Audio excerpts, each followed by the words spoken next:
બનાસકાંઠાના ડીસા દિયોદર ભીલડી પંથકમાં છવાયા વાદળ.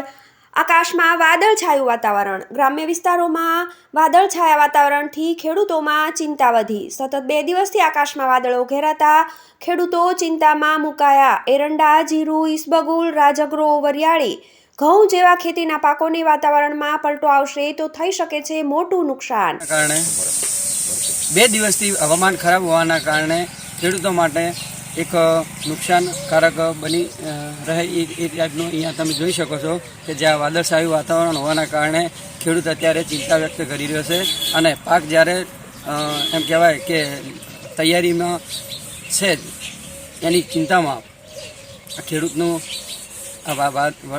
વાદળછાયું વાતાવરણ હોવાના કારણે ખેડૂત અતિ ચિંતામાં છે.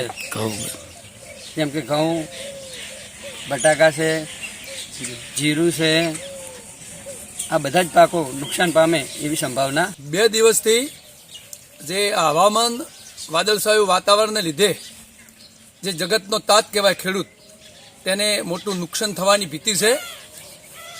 એરંડા છે, રાયડું, ઘઉં, બટાકા, જીરું આવા પાકોને મોટું નુકસાન થવાની ભીતિ ખેડૂત ચિંતા કરી રહ્યો છે. અને જો કદાચ વરસાદ થાય તો એનાથી પણ મોટું નુકસાન થઈ શકે છે. ખેડૂતને બહુ જ એની ચિંતા છે. અહેવાલ ખેંગાર ચૌહાણ, ડીસા, બનાસકાંઠા, GTV ન્યૂઝ.